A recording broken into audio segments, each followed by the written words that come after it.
Kita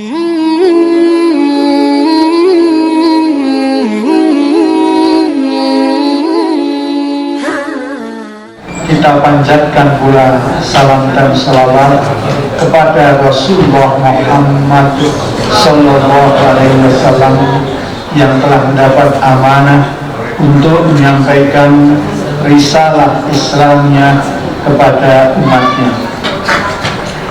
Bapak-bapak, ibu-ibu, jamaah tarawih rahimahullah,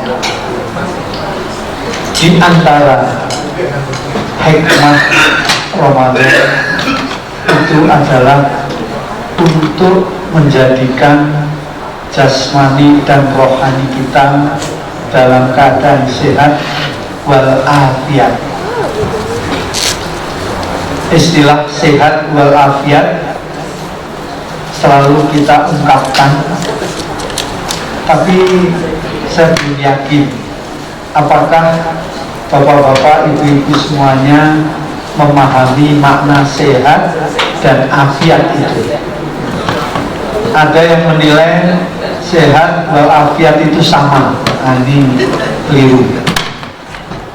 Sehat itu adalah berfungsinya jasmani dan anggota-anggotanya sesuai dengan keadaannya. Jadi kalau mata fungsinya untuk melihat, saat dapat digunakan untuk melihat benda-benda di sekitar kita dengan baik, normal, maka disebut mata itu sehat. Ketika jasmani kita dapat difungsikan untuk melakukan kegiatan-kegiatan dengan baik, maka jasmani itu disebut sehat. Saat jantung kita berdetak sesuai dengan keadaannya dalam rangka memompa darah untuk bersirkulasi di seluruh anggota, di seluruh badan, maka itu disebut sehat. Namun afiat itu adalah berfungsinya anggota-anggota badan sesuai dengan keinginan Allah Subhanahu wa Ta'ala. Nah, ini bedanya. Ketika mata yang sehat dapat melihat dengan baik dan digunakan untuk menyaksikan kebaikan, keindahan yang dapat menimbulkan kesan positif, maka mata itu disebut dalam keadaannya yang afiat. Tapi kalau mata yang baik, berfungsi normal, sehat, dapat menyaksikan, dapat digunakan untuk melihat apapun yang baik, sehat, tetapi saat difungsikan untuk melihat hal-hal yang buruk, untuk menyaksikan peristiwa-peristiwa yang diharamkan atau makruh, maka ketika itu mata difungsikan bukan dengan keinginan Allah, maka ini disebut tidak afiat. Tetangga baru cekcok nih, saya ngintip ini tidak afiat. Telinga bisa digunakan dengan baik untuk mendengar segala sesuatu tanpa bantuan alat bantu, maka telinga tadi disebut sehat. Namun bila difungsikan untuk mendengarkan hal-hal yang jelek, maka telinga tadi sehat tetapi tidak afiat. Sedangkan dalam bahasa kita, ketika seseorang ditanya gimana keadaannya, alhamdulillah sehat walafiat. Ini artinya anggota jasmani saya sehat, berfungsi dengan baik, dan afiat saya gunakan untuk kebaikan-kebaikan sesuai tuntunan Allah. Nah, Ramadan, ibadah puasa ini sebetulnya salah satu tujuannya adalah untuk meningkatkan kualitas jasmani dan anggota-anggotanya agar selalu sehat dan afiat. Sehat dengan berpuasa, kita diet, mengatur pola makan, dan ini juga bisa berfungsi untuk menetralisir hal-hal yang berlebihan saat bulan-bulan sebelumnya kita konsumsi segala hal dengan tanpa kontrol yang jelas. Maka saat Ramadan ini diatur, ini untuk menyehatkan jasmani yang menjadi sehat. Ketika kita gunakan jasmani tadi untuk melakukan ibadah qiyamul lail, ini difungsikan menuju afiat. Ketika mata kita digunakan untuk melihat tulisan ayat-ayat Al-Quran yang sudah dilantunkan oleh lisan kita, maka sebetulnya umat Islam sedang melatih agar matanya menjadi afiat. Nah, disinilah sehat dan afiat itu ternyata memiliki makna yang dalam, dan kalau itu kita upayakan, maka kita semua akan terhindar dari penyakit, baik penyakit jasmani, penyakit jiwa, maupun penyakit rohani. Jadi penyakit itu ada 3 macam. Penyakit jasmani adalah penyakit yang menimpa jasmani kita, flu misalnya, sakit gigi, sakit jantung, stroke. Nah, itu semuanya adalah penyakit jasmani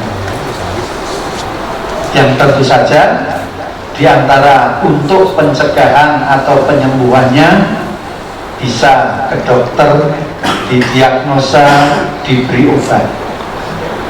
Kemudian yang kedua, penyakit jiwa. Jiwa kita juga bisa sakit, sehingga dalam kehidupan sehari-hari kita pun mengenal dokter jiwa, psikiater. Penyakit jiwa ditandai dengan munculnya rasa gelisah, takut, khawatir, mungkin meningkat lebih tinggi depresi. Nah, ini meningkat lagi menjadi stres. Kalau stres itu stres berat, bisa mengganggu keseimbangan rohani. Nah, ini apa? Penyakit yang kedua, penyakit jiwa. Dan yang ketiga adalah penyakit rohani atau penyakit hati. Allah Subhanahu wa taala mensyaratkan dalam surat Al-Baqarah, fi qulubihim maradun. Dalam hati mereka terdapat penyakit-penyakit. Fazadahumullahu maradun. Kemungkinan kalau penyakit itu tidak disembuhkan, maka akan muncul penyakit hati yang lain, dan yang lain. Nah, misalnya apa? Penyakit hati itu bisa jadi iri, takabur, sombong, benci kepada orang lain. Nah, ini bagian-bagian dari penyakit hati. Tamak, rakus, ini juga bagian dari penyakit hati. Penyakit jasmani dengan penyakit rohani, 2 hal yang tentu masing-masing akan berbeda. Penyakit jasmani ada dokternya, ada obatnya yang akan dapat didapat dengan mudah ketika di dunia. Tapi penyakit hati, penyakit rohani itu seringkali tidak ada dokternya. Karena saat seseorang memberi nasihat agar temannya sembuh dari penyakit hati, responnya kadang-kadang malah marah. Kamu ikut campur urusan saya. Nah, kadang-kadang begitu. Nah, ini. Sehingga penyakit jasmani gampang penyembuhannya, tapi penyakit rohani sulit disembuhkan. Penyakit jasmani itu diri sendiri akan tahu. Saya misalnya saya punya penyakit diabetes, teman-teman, bapak-bapak nggak ada yang tahu kecuali saya menginformasikan. Ada di antara bapak-bapak yang punya penyakit jantung, teman-temannya nggak tahu. Tahu-tahu ketika bicara tiba-tiba kejang, serangan jantung. Yang lain nggak tahu, yang tahu diri sendiri. Tapi kalau penyakit rohani, yang tahu orang lain, diri sendiri malah seringkali tidak menyadari.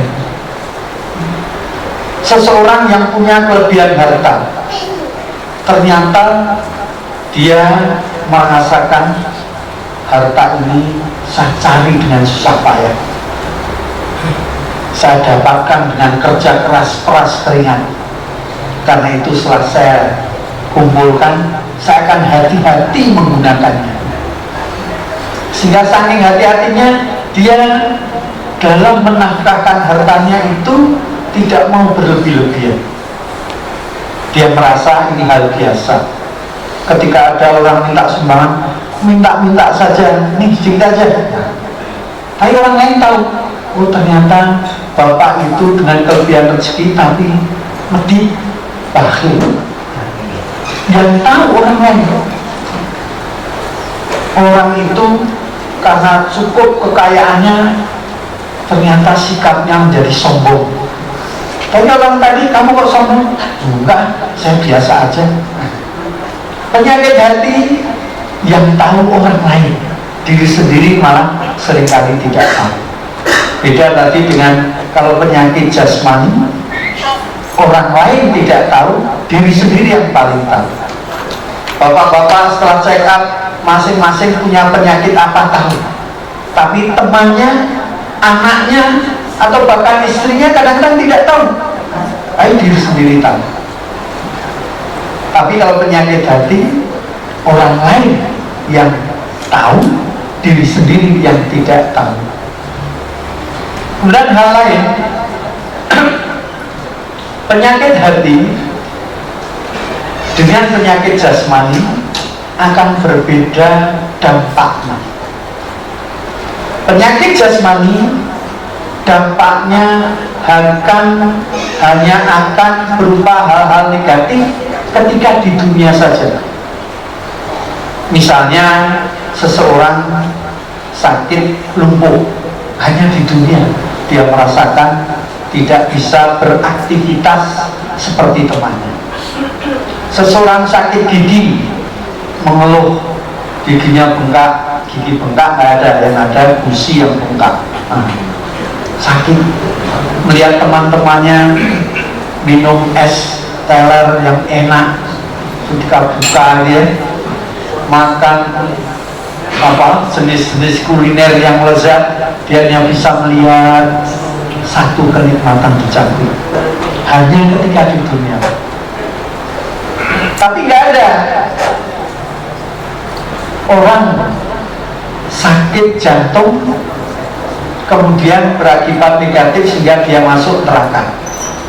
Hai ahli neraka, kenapa kamu masuk? Karena sakit jantung ya Tuhan sehingga masuk neraka. Nggak ada ya. Tapi kalau penyakit hati menyebabkan seseorang tertimpa hal-hal negatif, baik ketika di dunia maupun saat di akhirat. Kalau jasmani hanya di dunia, di akhirat tidak. Tapi kalau penyakit hati akan menimpanya ketika di dunia dia dibenci oleh teman-teman, tetangga, sanak saudaranya karena medit, mungkin karena takabur, mungkin karena sering membenci orang-orang yang menyainginya atau dianggap menyaingi. dia dibenci oleh teman-teman, tetangga, saudara-saudaranya. Di akhirat pun akan kena balasan karena sikapnya yang tidak baik. Ketika dia takabur, ditunjukkan dengan perilakunya yang meremehkan orang lain, yang tidak menghargai temannya, dan ini bisa menjadi bumerang, sehingga orang-orang yang takabur pun itu merupakan sesuatu yang dilarang oleh Allah Subhanahu wa Ta'ala dalam Al-Qur'annya, dan juga dilarang oleh Rasulullah SAW. Dengki, iri pada sesama penyakit hati. Orang yang dengki tentu tidak disenangi temannya. Di akhirat pun dia akan mendapatkan balasan karena kedengkian. Karena itulah Allah selalu menganjurkan kita agar menjauhkan diri dari sifat dengki. Bahkan Allah pun mengingatkan, wa min syarri hasidin idza hasad. Hai manusia, berlindunglah kamu dari kejahatan seseorang pembenci ketika dia mengungkapkan rasa kebencian tadi dengan perbuatan atau sikapnya. Rasulullah pun berkata, iyyakum wal hasada fa innal hasada kanari yakul khatoban. Hendaknya kamu sekalian menjauhkan diri dari sifat dengki, karena rasa dengki itu akan membakar kebaikan-kebaikan. Innal hasada yakulul hasanati kama takulun narul hatoban, bagaikan api yang membakar kayu-kayu bakarnya. Nah, jadi disinilah hal-hal yang harus dijauhi. Karena itu Ramadan merupakan saat terbaik untuk latihan secara bertahap menetralisir baik penyakit jasmani maupun penyakit hati. Kalau Ramadan dibagi 3 tahap. Tahap pertama, puluhan pertama disebut rahmah. Di situ umat Islam yang melaksanakan puasa mulai mendapat rahmat Allah karena keikhlasannya mengikuti tuntunan Allah, menjauhkan diri dari kemaksiatan, mengisi waktunya dengan ibadah dan kebaikan. Ketika itu lulus, maka puluhan kedua maghfirah. Disitulah dosa-dosanya mulai diampuni Allah, baik dosa yang diperbuat jasmani maupun dosa yang diperbuat rohani, maghfirah. Dan ini ketika diulang selama 10 hari, bersihlah setiap mukmin muslim yang berpuasa. Maka tahap ketiga seperti sekarang ini adalah tahap itkun minan nar, pembebasan dari api neraka. Kenapa dibebaskan? Sudah tidak ada lagi dosa, karena sudah diampuni dalam fase maghfirah. Semoga tahap ketiga yang merupakan malam-malam yang hebat, sehingga malam-malam ini dibuat sebagai objek sumpah oleh Allah dalam Al-Quran, yaitu tepatnya dalam surat Al-Fajr, wal fajr walayalin ashr, artinya demi waktu fajar dan demi malam-malam yang 10. Apa malam yang 10 itu? Yaitu 10 malam terakhir dari Ramadan. Sehingga saat inilah kita berada pada walayalin ashr yang hendaknya dapat kita gunakan untuk meningkatkan kualitas diri, menyehatkan kita dari penyakit jasmani dan rohani, sehingga itkun minan nar betul-betul akan terwujud bagi kita semua. Amin, insya Allah. Wassalamualaikum warahmatullahi wabarakatuh.